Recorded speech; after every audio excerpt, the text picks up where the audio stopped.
आप हमको बताइए कि अखिलेश यादव जी एक दलित को आगे करके सारे राजपूत समाज को टारगेट कर रहे हैं। तो 2012 में मायावती जी का गेस्ट हाउस जो कांड हुआ था, कौन कपड़ा फाड़ा था भाई? क्या उस समय मायावती जी दलित नहीं थी? मैंने पहले भी कहा कि जब सपा का गठबंधन था उसमें चौहान जी आए लड़ने बसपा से तो जिता नहीं पाए। इनके भी वोट थे ना, पीडीए के उस समय वोट थे, कहाँ जिता पाए? क्षत्रियों के आने के बाद ना वीरेंद्र सिंह जीते हैं। कि संघ का निर्माण सिर्फ भाजपा के कुर्सी पे बैठाने के लिए हुआ। 40,02,000 संघ के लोग हैं बंगाल में। अभी मैं गूगल पे एक डाला था, कल देख रहा था, तो भाई 40 लाख गोजी निकलना चाहिए ना। 4 लाख अगर गोजी लेके सड़क पे उतर जाए तो ये हमारे सैनिकों की क्या जरूरत है? क्या ममता जरूरत है? क्या दुनिया की जरूरत है भाई? मोदी जी 72 साल के हो गए। आपके माध्यम से कह रहा हूं, आप रिटायर लीजिए, योगी जी को उत्तराधिकारी बनाइए, बंगाल छोड़िए, बंगाल छोड़िए। बांग्लादेश न सुधर जाए तो फिर कहिए। हेलो और नमस्कार मित्रों, मेरा नाम है सोनू सिंह और हेलो मित्र के इस प्रोग्राम में एक बार फिर से आपका भव्य स्वागत है। आप आज हमारे स्टूडियो में हमारे मेहमान हैं आदरणीय भूपेंद्र सिंह जी। आप क्षत्रिय महासभा से आते हैं, क्षत्रिय समाज से आते हैं और अभी जो है क्षत्रियों को लेके काफ़ी कंट्रोवर्सी चल रही है, काफ़ी विवाद चल रहा है। और इस विवाद की शुरुआत हुई थी राणा सांगा के ऊपर, जो समाजवादी पार्टी के जो एमपी थे लालजी सुमन, उनके द्वारा एक टिप्पणी की गई थी राणा सांगा के ऊपर और तब से ये मामला तूल पकड़ता जा रहा है। तो आपका बहुत बहुत स्वागत है हमारे इस कार्यक्रम में। आपका बहुत बहुत आभार। और सबसे पहले मैं ये जानना चाहूँगा कि ऐसा क्यों है और क्यों किसी भी पार्टी के लिए आसान हो जा रहा है कि वो क्षत्रियों के ऊपर बहुत ही सहजता से कोई आक्षेप, कोई टिप्पणी कर दे रहे हैं? देखिए, जो पार्टियां हैं क्षत्रिय समाज पे इसलिए अटैक करती हैं, टिप्पणी करती हैं, वो अदर समाज को, दलित पिछड़े जो हमारे ओबीसी भाई हैं, उनको ये दिखाते हैं कि इतिहास में क्षत्रियों ने आपका हमेशा शोषण किया है, जबकि ऐसा है नहीं। जो ये लोग दिखा रहे हैं, हर समाज की पार्टी के नेता क्षत्रियों पे जो टारगेट करते हैं, अभद्र टिप्पणी करते हैं, जबकि क्षत्रियों ने हमेशा इतिहास में ये बताया है। महाराणा प्रताप ने जो शोषित वंचित लोगों को मिला के एक सेना बनाई और आक्रांताओं से लड़ने का काम किया। भगवान राम ने भी सभी जात धर्म को, तो ये जो आरोप लगाते हैं सरासर निराधार है। मैं इसका निंदा करता हूँ, क्योंकि इन लोगों को इतिहास या तो ज्ञान नहीं है या इतिहास है पढ़ते नहीं हैं। कई बार अखिलेश यादव को आप देखते हैं कि वो बहुत ही मजबूती से अपने समाज के साथ खड़े होते हैं और ख़ासतौर से जब इस राणा सांगा के ऊपर जो टिप्पणी की गई थी उसको लेके भी उनका स्टैंड एकदम क्लियर था कि हम अपनों के साथ मजबूती से खड़े रहेंगे। लेकिन आपने देखा होगा कि क्षत्रिय समाज से आने वाले तमाम नेता हैं जो अलग अलग पार्टियों में हैं, अगर क्षत्रियों के ऊपर कोई भी आक्षेप होता है तो वो एक शब्द भी कहने की स्थिति में नहीं होते हैं और न कह पाते हैं। तो ऐसी क्या उनकी मजबूरी होती है कि क्षत्रिय समाज से आने के बावजूद भी क्षत्रिय समाज पे अगर कोई आक्षेप होता है, कोई टिप्पणी होती है तो उसका वो खंडन तक नहीं कर पाते? देखिए, अखिलेश यादव अपने जगह सही है। हो सकता है मेरी बात किसी को खराब लगे, लेकिन मैं उसको बधाई इसलिए देना चाहता हूं कि अपने समाज के साथ मजबूती के साथ खड़ा है। लेकिन मेरा समाज के तमाम पार्टियों के नेता जो राजपूत समाज से आते हैं वो अपने समाज के साथ नहीं खड़े होते हैं। क्यों नहीं खड़े होते हैं? क्योंकि कहीं न कहीं बंधे रहते हैं। और क्यों बंधे रहते हैं? क्योंकि उनको कुर्सी प्यारी, अपने समाज से उनको कहीं मतलब है ही नहीं। अगर समाज से मतलब होता तो हम कह रहे हैं कि लालजी सुमन ने वहाँ लोकसभा के पार्लियामेंट में जो अभद्र टिप्पणी की महाराणा हमारे गौरव सांगा के ऊपर, तो वहाँ पे तमाम क्षत्रिय नेता थे। हम दूसरों से क्या अपेक्षा रखें जब हमारे समाज के नेता वहाँ चुप है, मौन है, जैसे लग रहा है कि उनको कुछ कान में जूं रेंग ही नहीं रहा है, तो उनसे क्या अपेक्षा रख जाए? वो चुप इसलिए रहते हैं, जैसे आपने पूछा कि क्यों चुप रहते हैं, तो चुप इसलिए रहते हैं क्योंकि उनको कुर्सी प्यारी, अपना सम्मान प्यारा नहीं है। और अखिलेश यादव को अपने समाज प्यारा है, उनको अपनी कुर्सी प्यारी नहीं है, वो अपने समाज के लिए लड़ रहा है। और मेरे समाज के नेता बस गुमसुम बैठे रहते हैं, उनको अपने सम्मान से मतलब नहीं है, अपनी कुर्सी प्यारी है। कुर्सी प्यारी का मतलब कि अपना घर परिवार भाई बंधु सुरक्षित रहे, बकिया समाज जाए बाढ़ में, उनसे कोई मतलब नहीं है। तो क्या आप, चूँकि आप समाज में चलते रहते हैं, जो नीचे तबके हुए छत्री हैं, जो पॉलिटिक्स में नहीं है या पॉलिटिक्स में उनकी इन्वॉल्वमेंट नहीं है, और आप नेताओं से भी मिलते हैं जो पॉलिटिक्स में हैं, क्या आपको लगता है कि जो नीचे के लोग हैं उनका मोटिवेशन अलग है, वो एक नेता खोजते हैं, कोई हमारे छत्री समाज की बात रखे, लेकिन जो नेता लोग हैं, आपको लगता है कि क्या बहुत बड़ा गैप है, बहुत बड़ा अंतर है कि वहाँ पर पहुँचने के बाद जब अपने समाज का उनको विश्वास मिलता है, भरोसा मिलता है, जब गद्दी बैठते हैं तो वो कनेक्शन काट देते हैं?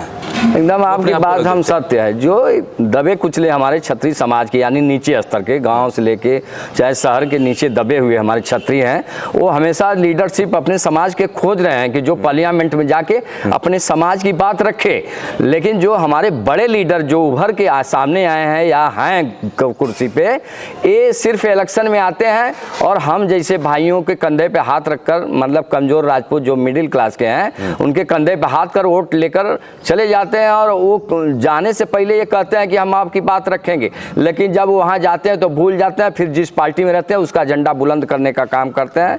तो जो नीचे हमारे पीछे, मतलब पीछे के हमारे राजपूत हैं, उनसे मैं निवेदन करना चाहता हूँ कि आप अपने अंदर जो कमियां हैं, यानी बड़े नेताओं को आप प्रमोट करना चाहते हैं, उसको बंद करके जो नीचे लड़के आपके साथ मेहनत कर रहे हैं समाज के, उनको आप हौसला बढ़ाने का काम करिए, उनको प्रमोट करने का काम करिए।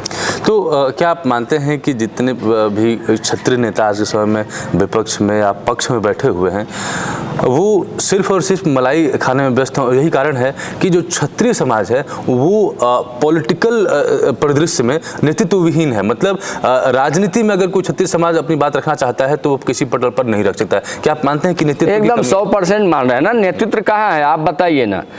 कोई सपा में है, कोई बसपा में है, कोई भाजपा में है, कोई कांग्रेस में, हर जगह ये छिटे हुए राजपूत समाज है। और समाज को आप देखेंगे एकत्रित है, कहीं है तो लगभग 70 से 80% कहीं ना कहीं वो एकजुट है। लेकिन मेरे समाज के लोग हर जगह छिटे हैं। नेतृत्व कमी नहीं रहती तो एक जगह नहीं रहती। आप बताइए ना कि किसी भी ओम प्रकाश राजभर मात्र 2% है उनके समाज के लोग, अनुप्रिया पटेल 2% है, निषाद समाज 2% है। ये अपनी पार्टी बना के नेतृत्व दिया है, नेतृत्व दिया है, अपने समाज की बात पार्लियामेंट में लड़ रहे हैं। वो चाहे मंत्री हो चाहे विधायक हो। अगर सत्ता में आज भाजपा में जैसे है ओम प्रकाश राजभर, अनुप्रिया पटेल, संजय निषाद, लेकिन अपने समाज की बात आती है तो पहले रखते हैं। और मेरे समाज के नेता ये आपको पीछे कर देते हैं, आपकी बातें नहीं सुनते, पहले उन्हीं की बात करते हैं। तो ये कहीं ना कहीं कमियां हैं। तो हमारे, मैं आपके माध्यम से, हेलो मित्र के माध्यम से मैं समाज के संदेश देना चाहता हूं कि हमारा किसी जाति, धर्म या किसी पार्टी से कोई लड़ाई नहीं है। हम लोग हमेशा इस देश की सुरक्षा, देश के लिए लड़े हैं, सभी जातियों के लड़े हैं। लेकिन हम पहले ये कहना चाहते हैं कि सब जातियां एकत्रित हो रही हैं, अपने हक की बात कर रही हैं, तो मेरे समाज के लोग भी एक मंच पर खड़े होकर अपनी बात रखें। हम किसी पार्टी पे वार न करें, किसी समाज पे वार न करें, हम अपनी बात करें कि हमारी व्यवस्थाएं, आने वाली पीढ़ियां, हमारे बच्चे, बीवी बच्चे, बहन बेटियों की कैसे व्यवस्था बने, इस पे बात करें, तब हम दूसरे की बात करेंगे। मतलब क्या इस बात को आप मानते हैं कि जो हमारा समाज है, कहीं ना कहीं आपने कल पोस्ट में भी लिखा था कि जो लाह लश्कर होता है, जो काफिला चलता है, उसके आकर्षण में आ जा रहा है, और जो व्यक्ति असल में समाज के लिए काम कर रहा है उसको वो महत्व नहीं दिया जा रहा है? देखिए, अब मैं बोल रहा हूँ ना, एकदम सत्य बोल रहा हूँ, मैं अपने ऊपर ही ले रहा हूँ। आप हमको बताइए, आप खुद मुझे फॉलो कर रहे हैं, कई सालों से आप देख रहे होंगे, मेरे भाई भी हैं आप। मैं इस पूर्वांचल में लगभग 26 जिले हैं और कोई ऐसा जिला नहीं जहां भूपेंद्र न गया हो। अब एक बताइए कि इतने बड़े प्रदेश अध्यक्ष मैं खुद हूं, 18 प्रदेश में मेरा संगठन चल रहा है और मैं चलता हूं एक मोटरसाइकिल से, आप खुद बताइए ना। लेकिन जो एक विधानसभा में हो, जिसके पास 50 बंदूक हो, 50 गाड़ी हो, अब कैसे वो अपने आप को वहां पहुंचाया है वो तो समाज जानता होगा। लेकिन उसके पीछे पूरा युवा पीढ़ी लग जाती है। आप दिन भर हम खटते रहते हैं, हमारे जैसे तमाम संगठनों में लोग काम करते हैं, तमाम समाज में लोग काम करते हैं, कई प्रधान है, कई जिला पंचायत है, कई प्रमुख भी हैं। उसमें ऐसा नहीं है कि सब लोग लाभ लश्कर से हैं, लेकिन उनके साथ जनता नहीं जाना चाहती है, क्योंकि जनता को ये जगाना होगा हम लोगों को। हमारा मिशन यही है कि गाँव में अपने समाज को जगाएं कि आप जो कमज़ोर, दबे कुचले हमारे समाज के युवा, चाहे किसी समाज, में हो। जैसे मान लीजिए आप मीडिया से हैं, तो आप मीडिया में अगर हेलो मित्र अच्छा काम कर रहा है मेरे समाज का लड़का, तो उसको आगे बढ़ाने के लिए आपको सोचना होगा। समाज के लोगों से मेरा आह्वान है कि उसको आगे बढ़ाने के लिए आप सोचिए। हमारे जैसे लोग, अगर भूपेंद्र को, हम ये भी आपसे माध्यम से कहना चाहते हैं, भूपेंद्र को नेता मत मानिए, भूपेंद्र को मत मानिए, लेकिन समाज की बात आवे तो समाज की बात रखना महत्वपूर्ण आपका कर्तव्य है।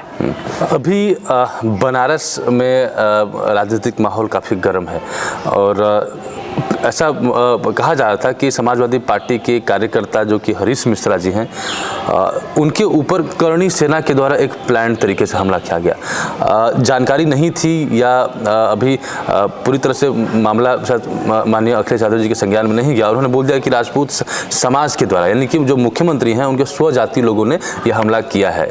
लेकिन फिर बाद में चीज़ें स्पष्ट हो गई कि हमला जिसके ऊपर किया गया है वो भी मिश्रा जी हैं और जिन्होंने हमला किया है वो भी मिश्रा जी हैं। क्या लग रहा है आपको कि ये राजपूतों को टारगेट करने की एक स्ट्रेटजी थी उनकी कि जानकारी हो ना हो पहले हमला बोल दिया जाए, और जो राजपूत समाज का जो एक रिस्पांस है अपनी जाति को लेके, अपने संगठन को लेके, क्या मजबूत दिखता है आपको या अभी बैकफुट पे है राजपूत समाज, डिफेंड नहीं कर पा रहा? आपके माध्यम से पहले मैं अखिलेश यादव जी को एक संदेश देना चाहता हूँ कि पहले तो क्षत्रिय समाज का जितना भी संगठन है, किसी अदर समाज को पदाधिकारी और या सदस्य नहीं बनाया जाता है, लेकिन संगठन हर समाज के साथ अत्याचार अगर उसके साथ होता है तो हम उसके साथ खड़ा होते हैं, पहली बात है। और जहाँ तक हरीश मिश्रा की बात आपने कहा कि अखिलेश यादव ने कहा कि करणी सेना के लोगों द्वारा उनके स्वजाति, यानी सीधा साधा आपका संदर्भ है कि योगी जी मुख्यमंत्री हैं तो उनके स्वजाति के लोग उन पे आक्रमण किए थे। तो मैंने पहले भी आपके क्वेश्चन में कहा था कि उनको पता नहीं है क्षत्रियों के बारे में कि क्षत्रिय भगवान राम भी थे और महाराणा प्रताप तमाम हमारे महापुरुष थे, कभी जातियां की लड़ाई नहीं लड़ी। तो हरीश मिश्रा जी पे आक्रमण करने वाला जो हमारा अवनीश मिश्रा था वो एक सनातनी है। और करणी माता, फिर से मैं अखिलेश यादव को कहना चाहता हूँ आपके माध्यम से, जैसे माता विंध्यवासिनी है, माँ कामाख्या है, वैष्णो माता है, वैसे हमारे राजस्थान में एक करणी माता है जो करणी के नाम से, माता जी के नाम से संगठन बना है। तो हरीश मिश्रा ने करणी माता के ऊपर अपशब्द बोला। और दूसरी बात मैं कहना चाहता हूँ, सपा के लोग अगर सुने तो ये हम लोग आपको नहीं ललकार रहे हैं। आपने कहा था कि जो भी संगठन है क्षत्रियों का, आप दिन तारीख, ये कौन सी भाषा है भाई? हम दिन तारीख कहाँ बात कर रहे हैं ना, दिन तारीख अगर आप रखना हो तो रखो, मैं आपके माध्यम से कह रहा हूँ कि आपको रखना हो तो रखो। हम तो सबके लिए लड़ाई रहे हैं। देवरिया में एक यादव समाज की बच्ची का बलात्कार हुआ था, हम और हमारे राष्ट्रीय अध्यक्ष कुंवर अवनीश सिंह खुद गए थे। तो ये पहले तो अपने समाज के कल्याण करे, क्षत्रियों पे टारगेट करना बेहाल है। हम फिर एक बात मैं कहना चाहता हूँ आपके माध्यम से, चंदौली में अगर क्षत्रिय नहीं होते तो हमको बताइए उनके सांसद माननीय वीरेंद्र सिंह क्या चुनाव जीतते? आप खुद बताइए ना। इसके पहले इनका गठबंधन था, इनका बसपा और सपा का गठबंधन था, तो क्यों नहीं जीत लिए? क्यों यहाँ नहीं जीत लिए? तो क्षत्रियों की ताकत तो इनको एहसास है। लेकिन आज के दौर में जो इन्हें चुनाव लड़ना चाहते हैं पीडीए का गठबंधन बना के, उसमें शायद क्षत्रियों को नहीं मानते हैं, इसलिए क्षत्रियों को टारगेट करा के एक दलित भाई से बुलवाने का काम किया। और दलित लोगों से मैं संदेश देना चाहता हूं कि आप हम लोगों से उलझनिए मत, क्योंकि हम लोग हमेशा आपके साथ खड़े हैं। मैं उन नेता से कहना चाहता हूं कि जो जिसने लालजी सुमन ने टिप्पणी किया है, उनसे मैं कहना चाहता हूं कि अपने बुद्धि को, सद्भावना बुद्धि को भगवान के चरणों में एक लोटा जल चढ़ाइए और हम लोगों के साथ खड़े होने का काम करिए। अखिलेश यादव का बात सुनेंगे तो आप परेशान रहेंगे, हम लोगों के साथ आइए। जो भगवान राम, महाराणा प्रताप ने हम लोगों को संदेश दिया है कि शरीफ समाज के लोगों का हम लोग सेवा करेंगे, हम लोग सेवा करने के तैयार हैं। और ये अखिलेश यादव के बातों में आप मत आइए। अखिलेश यादव को इतना ज्ञान नहीं रहता कि अवनीश मिश्रा है कि सिंह है, तो आप खुद समझ लीजिए कि कितना ज्ञान उनके पास है। आप हमको बताइए कि अखिलेश यादव जी एक दलित को आगे करके सारे राजपूत समाज को टारगेट कर रहे हैं। तो 2012 में मायावती जी का गेस्ट हाउस जो कांड हुआ था, कौन कपड़ा फाड़ा था भाई? क्या उस समय मायावती जी दलित नहीं थी? उनसे बड़ा हमको बताइए ना, काशीराम और मायावती से बड़ा दलित चिंतन तो कोई हो ही नहीं सकता है। दलितों का सबसे बड़ा अगर नेता कोई है तो काशीराम और मायावती जी। लेकिन मायावती जी का कपड़ा बताइए, एक औरत का जिसको माँ देवी कहा जाता है, चाहे किसी जात धर्म की माता हो, बहनें हो, वो देवी का दर्जा दिया जाता है। तो सबसे बड़ी दलित चिंतक मायावती जी थी और उनका कपड़ा फाड़ दिया जाता है। तो आप बताइए, तो दलित भाइयों से निवेदन है कि मायावती जी को ध्यान दीजिए। जब उनका ये नहीं हो सके तो पीडीए में तमाम जो लोग जुड़े हैं उनसे भी मैं कहना चाहता हूं कि पीडीए में तमाम दलित भाई जुड़े हैं, उनसे मैं कहना चाहता हूं कि आपकी बहन बेटी मायावती जी थी तो 2012 में गेस्ट हाउस कांड हुआ था, तो मायावती जी का धोती साड़ी सब ब्लाउज फाड़ दिया गया था। हमको कहने में भी शर्म आ रही है क्योंकि एक लेडीज पे टिप्पणी नहीं करना चाहिए, लेकिन अखिलेश यादव जो पीडीए के नेता बनना चाहते हैं उनसे मैं कहना चाहता हूं कि आपने मायावती का जब कपड़ा फरवाया तो आपको दलित दिखाई नहीं दिया और एक जो कमजोर सांसद आपका है उसको आगे करके क्षत्रियों को टारगेट कर रहे हैं। तो मायावती जी का भी सम्मान सवर्णों ने बचाने का काम किया, उस टाइम भी सम्मान कौन किया? हरीश द्विवेदी जी हमको याद है, तमाम हमारे नेता थे क्षत्रिय समाज के, कई ब्राह्मण हमारे नेता थे, इन लोगों ने दौड़कर उनका सम्मान बचाया भाई ने। तो दलितों का सम्मान हमेशा क्षत्रिय समाज सवर्ण समाज बचाता है और रहेगा। एक आखिरी प्रश्न मैं आपसे पूछना चाहूँगा कि पीडीए फॉर्मूला था समाजवादी पार्टी का, लेकिन टिकट दिया गया आदरणीय वीरेंद्र सिंह जी को जो एक क्षत्रिय समाज से आते हैं, और जब राणा सांगा के ऊपर पूरा माहौल बन रहा था, उनके ऊपर टिप्पणी की जा रही थी, क्षत्रिय समाज के ऊपर अभद्र टिप्पणियाँ की जा रही थी, जो आपके सांसद हैं वीरेंद्र सिंह जी, उनका कोई वक्तव्य नहीं आया और ना ही वो अपने समाज के साथ खड़े दिखे। और जो समाज सिर्फ क्षत्रिय होने के नाते, मैं ये नहीं कह रहा हूँ कि सबने उनको वोट कर दिया, लेकिन कुछ क्षत्रियों ने वोट किया और जिससे पासा पलटा, और उस क्षत्रिय समाज से आने के बावजूद भी जब क्षत्रिय समाज के ऊपर टिप्पणियाँ की जा रही है तो वो खड़े नहीं हो पाए। ऐसी क्या मजबूरी है और उनसे कहाँ तक आप सहमत हैं? नहीं, उनके बातों को मैं खंडन करता हूँ, इसलिए करता हूँ, मैंने पहले भी कहा कि जब सपा का गठबंधन था उसमें चौहान जी आए लड़ने बसपा से तो जिता नहीं पाए, इनके भी वोट थे ना, पीडीए के उस समय वोट थे, कहाँ जिता पाए? क्षत्रियों के आने के बाद ना वीरेंद्र सिंह जीते हैं और क्षत्रियों ने बीजेपी का नहीं विरोध किया। कुछ हमारे जो पूर्व मंत्री जी थे पांडे जी के कामों से द्वेष था तो इसलिए कुछ लोगों ने जिताने का काम किया, लेकिन ये इनका वीरेंद्र सिंह हमारे सांसद जी का भी कर्तव्य था कि खड़े मंच पर होकर खड़ा होकर कम से कम महाराणा प्रताप सांगा के लिए एक शब्द बोलने का काम करते। कुछ लोग कह रहे थे कि वो इंडिया टीवी पे बोले, लेकिन इंडिया टीवी पे हमने देखा नहीं, जिस संसद में लालजी सुमन ने बोला हम देखे, लेकिन हमारा एक का नाम है कि आप एक सांसद है, आपने इंडिया टीवी पे बोला, बहुत लोग नेता बोले, ऐसा नहीं है, बोल उससे हमको नहीं मतलब, हमको मतलब यह है कि जहां सांसद बैठे हैं, जिस पार्लियामेंट में बहस हो रहा है, आपको बोलने का मौका दिया गया। वीरेंद्र सिंह तथा तमाम क्षत्रिय के नेताओं से कहना चाहता हूं कि आपने वहां क्यों नहीं बोला? ये लोग तब बोले, जानते हैं योगी जी जब बोलने का काम किए उसके बाद ये लोग बोले।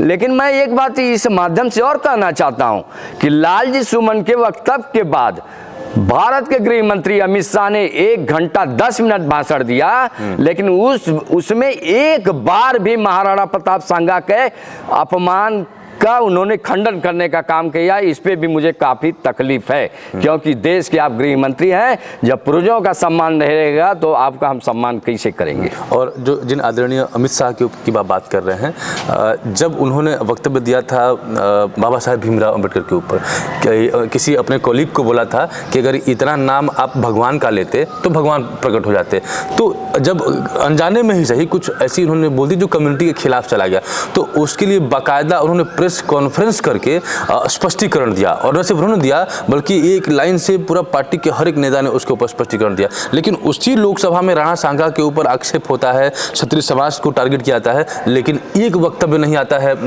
इनका। इसके ऊपर आप क्या कहना चाहेंगे? देखिए भाई, आपको और जो मुझे जानते हैं, मैं किसी पार्टी का सदस्य न हूँ न सपोर्टर हूँ, मैं अपनी बात करता हूँ। अगर क्षत्रिय सुरक्षित है तो सनातन सुरक्षित है, सनातन सुरक्षित है तो भारत सुरक्षित है। इन नेताओं की बात आपने कहा कि जब अंबेडकर जी पे इन्होंने टिप्पणी करने का काम किया बाबा साहेब पे, तो तमाम हमारे दलित पिछड़े लोगों ने आंदोलन किया, तो इन्होंने आके मीडिया में प्रेस कॉन्फ्रेंस किया और वक्तव्य उसको एक तरह से मानिए कि माफ़ी मांग ली कि हमने ये नहीं कहा। और महाराणा, मैंने पहले भी कहा कि 1 घंटा 10 मिनट महाराणा सांगा क्यों? क्योंकि इनको क्षत्रिय प्यारे नहीं है। तो क्षत्रियों से जब हमारा ही समाज के नेता उसी पार्लियामेंट में सबसे देश के सबसे बड़े नेता क्षत्रियों के माननीय राजनाथ सिंह थे, रक्षा मंत्री, वहाँ बैठे थे, वो भी बैठे थे। तो जब ये लोग खंडन नहीं कर सकते हैं, जिससे मेरा ब्लड है, जिससे मेरी अपेक्षा है, वो नहीं कर सकते, तो हमें अमित शाह से क्या मतलब है बताइए? अमित शाह हमारे साथ कहाँ है बताइए ना? अमित शाह अगर रहते तो रूपाला ने हमारी बहन बेटियों को अपशब्द बोला, उन लोगों ने एक खंडन नहीं करने का काम किया, बल्कि उसको टिकट दे के, बल्कि वहाँ प्रचार करा के जिताने का काम किया।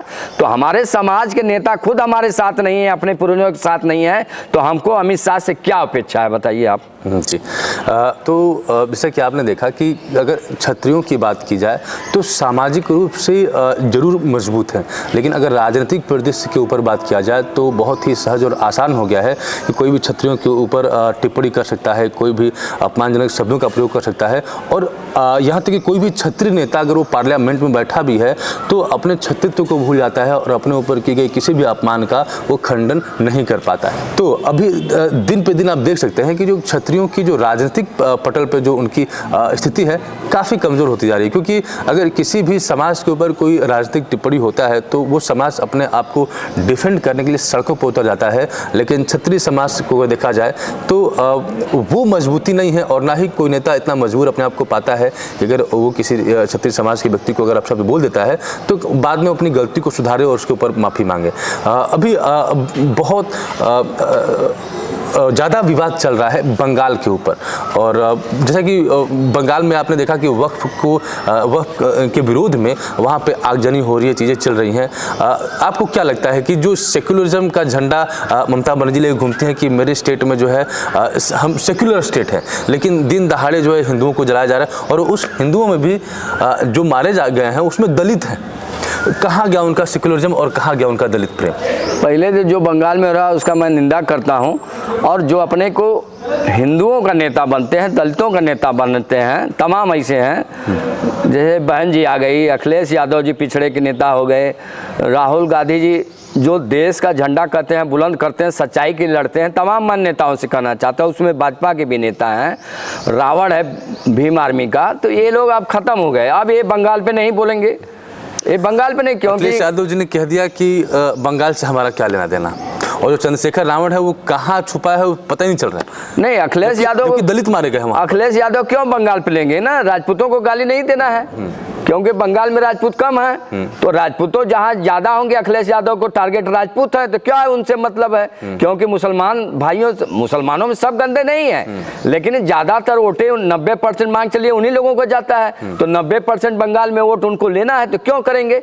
और लेना कि, लेकिन मेरा एक क्वेश्चन और है भाई, संघ के लोगों से मैं उनको संदेश देना चाहता हूं कि संघ का निर्माण सिर्फ भाजपा के कुर्सी पे बैठाने के लिए हुआ। हो सकता है मेरे संघ के लोग सुने तो उनको तकलीफ लगे। 40,02,000 संघ के लोग हैं बंगाल में। अभी मैं गूगल पे एक डाला था, कल देख रहा था, तो भाई 40 लाख गोजी निकलना चाहिए ना। 40 लाख गोजी अगर निकल जाए, हम कह रहे हैं उसमें मान चलिए 20% निकल जाए, 40 लाख हटाइए, तब 4 लाख अगर गोजी लेके सड़क पे उतर जाए, तो ये हमारे सैनिकों की क्या जरूरत है? क्या ममता जरूरत है? क्या दुनिया की जरूरत है भाई? क्यों क्षत्रियों की जरूरत है? 4 लाख गोजी जिस दिन सड़क पे संघ के हमारे भाई निकाल दें, तो हिंदुस्तान के हिंदू सुरक्षित निकल जाए बंगाल में। और मैं एक बात और कहना चाहता हूँ भाई, आपके माध्यम से भाजपा में बैठे हुए नेताओं से मैं कहना चाहता हूँ कि आप हर तीसरे महीने बंगाल में हिंदुओं की हत्या होती है। उसके बगल में अभी बांग्लादेश में लाखों हिंदू मारे गए, लेकिन देश की कुर्सी संभाले हुए आप कहते हैं कि विश्व के सबसे बड़े नेता हम लोग हैं। कैसे मैं मान लूं भाई? हिंदुस्तान के 140 करोड़ आबादी में 110 करोड़ हिंदू हैं, और हिंदुस्तान के हिंदुओं के आप नेता हैं, और इसमें आपको 65-75% वोट देते हैं। तो हिंदू ही बगल में मारे जा रहे हैं ना। बांग्लादेश में आपने क्या किया बताइए हमको? हम तो देखे बांग्लादेश जल रहा था, आप 40,000 ट्रक से राशन पहुंचा रहे थे, बांग्लादेश से मैच करा रहे थे आप। तो आप पहले तय करिए कि हिंदू मुसलमान का जो नारा लगाते हैं आप कैसे बंद करेंगे। बंगाल में सपोज करिए कि बंगाल में तमाम हिंदू मारे जा रहे हैं, अभी मुर्शिदाबाद में आप देखिए, तो बंगाल में आप राष्ट्रपति शासन लागू कराइए, चुनाव कराइए, और हिंदुओं को घर से निकलने दीजिए। हिंदुओं को घर से निकलने दीजिए, वोट परवाइए। तो ये काम आप तो कर नहीं रहे हैं। तो आप बस कर रहे हैं कि हिंदू मारे जा रहे हैं। तो सत्ता आपके पास है, कुर्सी आप बैठे हैं, राष्ट्रपति आपका है, आप कलम चलाइए, राष्ट्रपति शासन लागू करिए, हिंदुओं को सुरक्षित कर दिए। मेरे इस इंटरव्यू को हो सकता है कई लोग देखें तो उनको जलन हो जाए कि यार ये सबको उखाड़ रहा है। तो मैं सही बात कर रहा हूँ ना, मैं किसी पार्टी की बात नहीं कर रहा हूँ। हिंदू मारे जा रहे हैं तो दलित पिछड़े के नेता कहाँ हैं? सब खत्म काम, कोई मतलब नहीं। अब राहुल गांधी, प्रियंका गांधी वहां नहीं जाएंगे। लेकिन भाई मैं एक आदमी को जरूर कह रहा हूँ, योगी जी को मोदी जी से कहना चाहता हूँ कि मोदी जी 72 साल के हो गए, आपके माध्यम से कह रहा हूँ, आप रिटायर लीजिए, योगी जी को उत्तराधिकारी बनाइए, बंगाल छोड़िए, बंगाल छोड़िए। बांग्लादेश न सुधर जाए तो फिर कहिए कि योगी नहीं, क्योंकि योगी का काम 24 करोड़ जनता को आप देखे होंगे सुरक्षित है। आप खुद मीडिया से जुड़े हैं लोग, एक दंगा नहीं हुआ है। मैं भाजपा का बड़ाई नहीं कर रहा हूँ, भाजपा का तो अभी अमित शाह मोदी जी की मैंने खिंचाई किया, लेकिन जो काम कर रहा है उसकी बड़ाई कर रहा हूँ। योगी जी को बंगाल दे दीजिए, बंगाल ना सुधर जाए तो फिर भूपेंद्र सिंह नाम बदल देंगे। तो अभी आप सुन रहे थे आदरणीय भूपेंद्र सिंह जी को। आपने सिलसिलेवार तरीके से हर एक प्रश्न का जवाब दिया और हर एक बिंदुओं को आपने एक्सप्लेन किया। उम्मीद है कि ये वीडियो आपको पसंद आई होगी और जिस भी प्लेटफॉर्म पे आप वीडियो को देख रहे हैं वहाँ पे चैनल को सब्सक्राइब करें, पेज को फॉलो करें और हमें फॉलो करके हमारे पेज या चैनल को मजबूत करें ताकि हम आपकी आवाज़ को मजबूती से उठा पाएँ। इस वीडियो में सिर्फ इतना ही। मिलते हैं आपसे अगले वीडियो में, तब तक के लिए। जो भाई हमारा देख रहे हैं, आप सबसे निवेदन है कि आशीर्वाद करिए अपने इस भाई को, भूपेंद्र सिंह, तथा हमारे हलो मित्र सोनू भाई को। जय हिंद, जय भारत, जय भवानी, जय श्री राम।